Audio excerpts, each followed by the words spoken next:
In the at the same time that industrial capitalism was creating both an industrial middle class as well as an industrial ownership class and an industrial working class. And as the center of the American economy began moving from agriculture to manufacturing and transportation and heavy industry, then there developed a reaction to not only that, but also to the financial markets. And we call this reaction agrarianism. This was an attempt by farmers to stake out their older territory, much like workers who resented losing their older style of shop floor control. Farmers resented losing control over the financing of their farms because of tight money policies and tariffs and what they saw as the depredations and pocket picking of the railroad industries and manufacturers and the moneyed elite, what they considered to be the moneyed elite of the financial industry. Some of their problems were really part of some structural changes that were going on in the American economy, but they blamed particular individuals who they thought were replacing them with a deliberate policy of enhancing manufacturing rather than enhancing farming, and with financial machinations that were deliberately aimed at taking property away from them. In addition, I guess one of the proximate causes of what became just a rebellion by farmers throughout the nation and quite organized was the political fallout from the creation of the gold standard in 1873 and its strengthening in 1879. There developed a political expression of discontent with this policy and a desire to go back to a pretty advanced economy based on fiat money, which would become the modern U.S. economy. And that political expression was brought forth in the Greenback Party. That is, the Greenback Party organized itself around the money issue and promoted ideas that later became part of the populist agenda and then were put into place in the 20th century. And what they really wanted was a fiat currency, that is, a paper-based currency that would inflate the money supply, that was built on something and backed by something other than the amount of gold held by the U.S. government. Bimetallism and currency inflation also became a political issue, and this battle, the Greenback Party was pushed out of the way just a little bit in the battle that developed between the so-called gold bugs and the so-called silverites. These were people who were still all about hard money. They just wanted bimetallism. The silverites wanted currency inflation and the remonetarization, that is, making silver into money of silver. They wanted silver coined at a ratio of 16 silver dollars for every one gold dollar in circulation. So they wanted to inflate the currency by 16 times. And one of the things that drove this desire to inflate the currency with silver money was not only the low cash economy and people who needed small denominations of money that were not being taken care of by gold certificates, but it was also that the Comstock load came online, as we would say now, that silver started flowing out of the Comstock lode, and whereas gold had been somewhat restricted, it became very obvious to very many people that there was so much silver that could have been made into money. And let me make an aside here to say that the U.S. had been using silver as money since 1792. They'd been doing it informally before that, but they wrote that into law in 1792. So this would be a return to a long-standing tradition. But there was so much silver that could be in circulation that some of the silverite philosophy got into Congress. Some of the silver miners, that is the companies that mine silver, had their hooks into certain congressmen, and this led by 1878 to the Bland-Allison Act,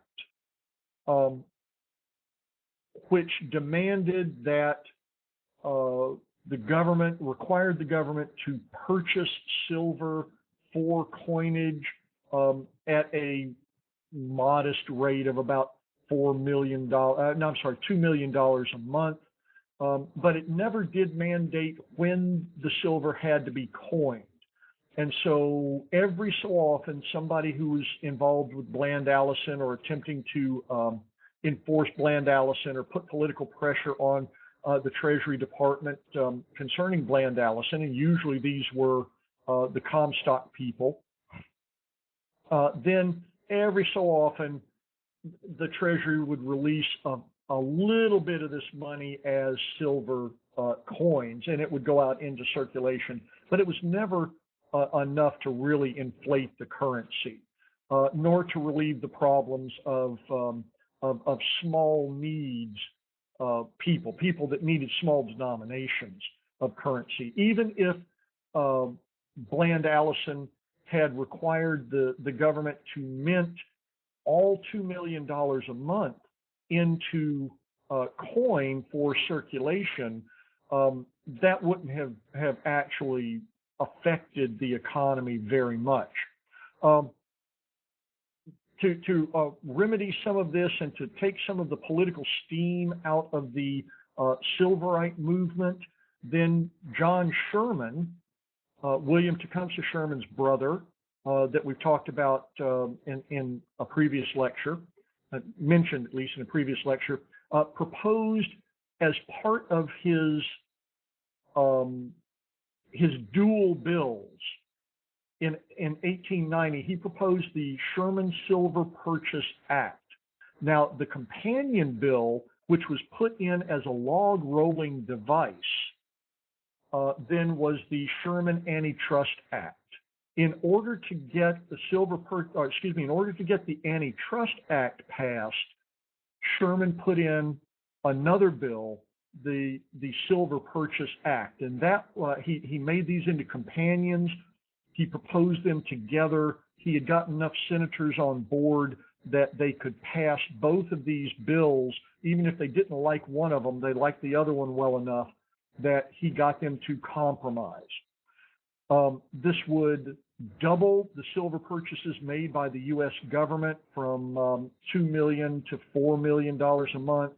It would require the minting of this money, and it would expand the money supply in the United States dramatically. Well, it was supposed to inflate the currency and make money easier to get, but not make it quote unquote dishonest like the greenbackers thought, or like people thought greenbacks might be. They didn't really like greenback money. A lot of people really thought of it as dishonest. Hard money was the only thing that was honest money. Well, the Sherman Silver Purchase Act had perverse results in that English bondholders whose bonds said they could be paid in gold, particularly those who held bonds in banks in the United States, saw that the currency was going to be inflated in the United States with the minting of silver. saw that the value of their money in gold would be reduced, and so they began withdrawing gold from the U.S. economy. That is, they began demanding payment of their bonds in gold coin, and this led to gold fleeing the country, and so by 1893, even though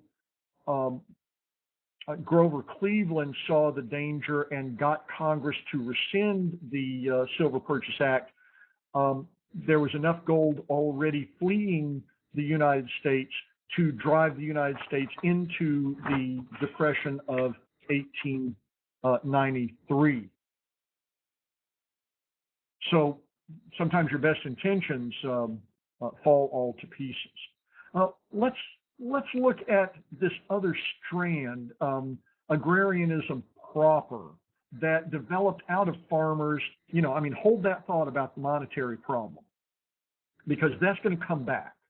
And let's talk about the strand of agrarianism, this widespread agrarian protest as a reaction to industrialization and as a reaction to business centralization. We want to look at three organizations now. One is the Grange, or the Patrons of Husbandry, and the others are the Farmers Alliance and Agricultural Wheel, which are two distinct organizations that merge together. And in the next lecture, we will look at the Populist Party, which brings together this agrarianism strand of politics with the currency inflation strand of politics. Okay, let's look now at the Grange. The Grange was an organization created in 1867 by a Minnesota farmer and activist named Oliver Kelly. It peaked in 1880, and it was a fraternity and association to represent farmers like unions represented workers. It was very similar to the Knights of Labor in its outlook, but it was farm-centric. It promoted farmers' education, straight-ahead book learning, as well as improved farm techniques, and promoted things like not only an agricultural press, but also colleges, land-grant colleges in particular, in hosting farmers' institutes. It promoted emotional support and fellowship for isolated farm families. It had lots of meetings, it had lots of ritual involved, and during the lay-by, you could go to the Grange, and you could find people who were in the same boat as you, people who understood your problems, people who wanted to work with you. And the Grange, quite literally, was often a meeting place, a Grange hall or a school or church turned over to the Grangers. They promoted cooperative selling and cooperative buying, and they lobbied states to regulate railroads. Later, they would be very active in the so-called Good Roads movement as a national organization, promoting farm-to-market all-weather roads so that the farmers could improve their lives. That was exactly what the Grange was all about, though after 1880, they had begun to be replaced by the Farmers Alliance and the Agricultural Wheel. The pictures you see here are Farmers Alliance Agricultural Wheel's spokespeople, Tom Watson and Mary Lease Watson of Georgia, who, after the failure of the Populist Party in the 1890s, kind of suffered something of a nervous breakdown and reemerged, blaming the populists, not only bimetallism, but also biracial tactics for their failure, and he became just a vehement racist with a very large following. Mary Lease was the person who, in a speech, which was kind of amazing for women in the day, to Kansas farmers, told them that they could help solve their own political problems by raising less corn and much more hell. Raise less corn and more hell. The Farmers Alliance was a response to falling agricultural prices and the demise of yeoman farming after the Civil War. It was a political pressure group. The alliance itself had two divisions. There was a Southern Alliance that was particularly strong. And there was also a Northern Alliance in Nebraska and the Dakotas, as well as Wisconsin and Minnesota. But the Southern Alliance was particularly strong. It had developed in Texas.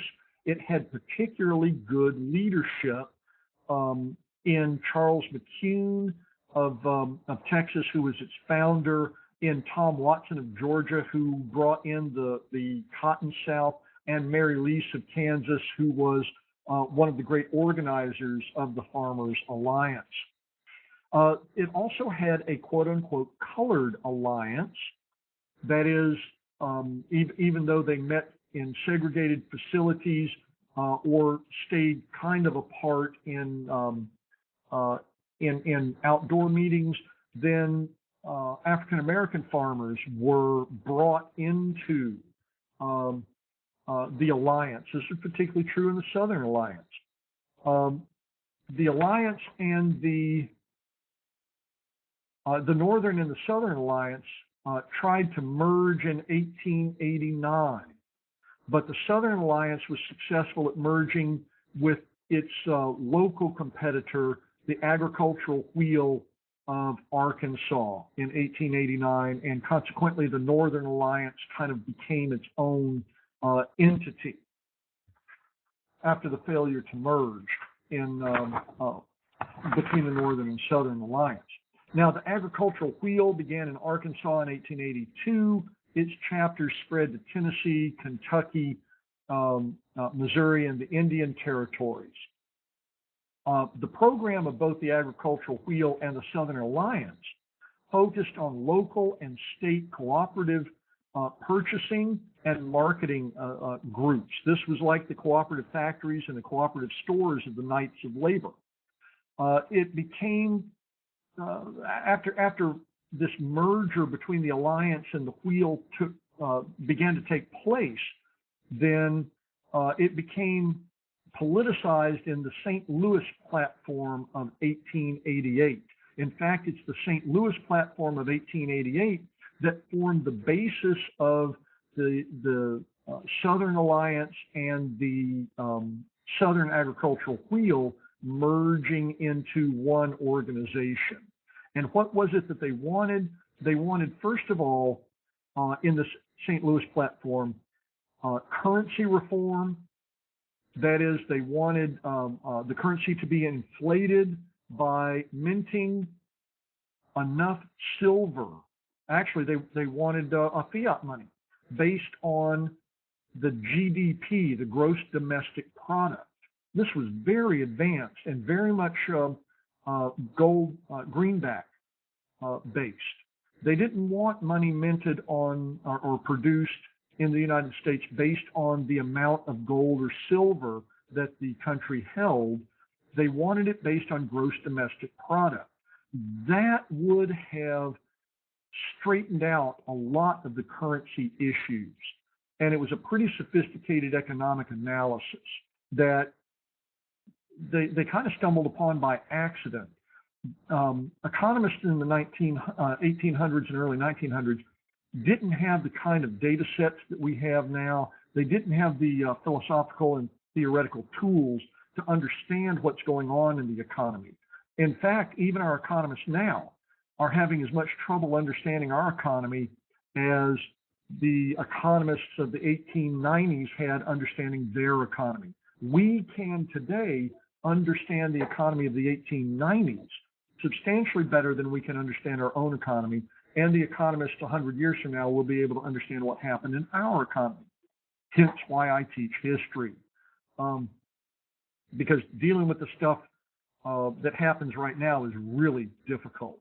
And gaining a good understanding sometimes requires some perspective. Okay, so the St. Louis platform asked for currency reform, amount of circulating money based on GDP, not gold and silver, and they asked for what we call a sub-treasury, that is a federally run warehouse system that allowed farmers that allowed farmers to deposit their non-perishable crops, receive a loan on 80% of the value of that crop at 1% interest per year.